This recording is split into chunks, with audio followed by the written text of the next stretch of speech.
Meu lugar na história.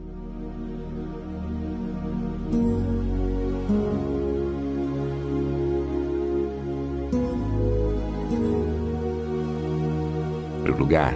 Devo assinalar que minha vida e pessoa foram brevemente referenciadas por Josefo na História dos Judeus, escrita para o governador e apresentada ao imperador romano.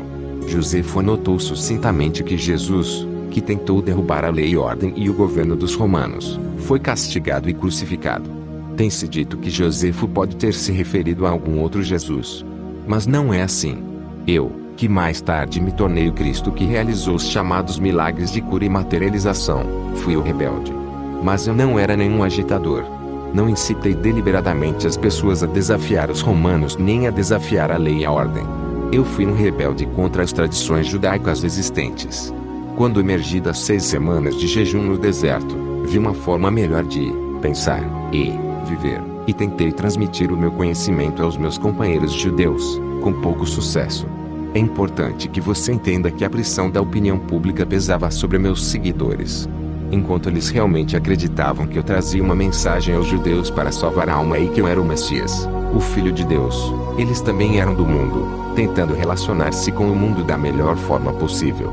Portanto, ainda que conhecessem meus sentimentos contrários às crenças dos judeus, eles não estavam felizes em dispensar o Velho Testamento por completo, uma vez que este tinha apoiado e unido os judeus durante toda a sua história. No interesse de preservar o que eles consideravam valioso nos velhos decretos, suprimiram qualquer descrição a respeito da pessoa que eu era. Meus discípulos e Paulo construíram seu próprio edifício de crenças sagradas com aquilo que queriam preservar de minha vida e ensinamentos.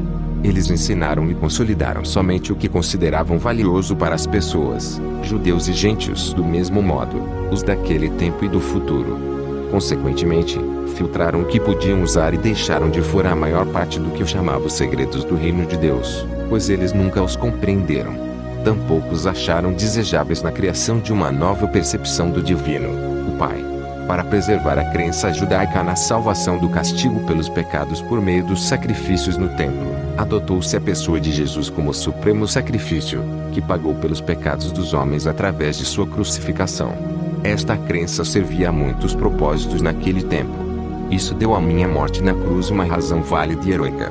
Ela provava às pessoas que eu era o Filho de Deus e que havia realizado uma missão específica até o fim da minha vida. Esta crença também provou ser de grande consolo para os judeus quando seu templo foi destruído pelos romanos, e levou a muitas conversões. Muitas seitas de judeus, e gentios também, não acreditavam em vida após a morte. Consequentemente, era altamente reconfortante escutar que Jesus Cristo havia superado a morte e mantido o seu corpo. Para muitas ideologias humanas daquele tempo, a vida não era possível sem um corpo. Portanto, vida após a morte somente poderia significar ressurreição do corpo. Isso também manteve o meu nome constantemente vivo na mente das pessoas. Eu era a valente figura histórica que havia morrido para assegurar que os homens fossem libertados de todo o medo do inferno e da condenação. Desde que eles acreditassem em mim, poderiam caminhar como homens libertos.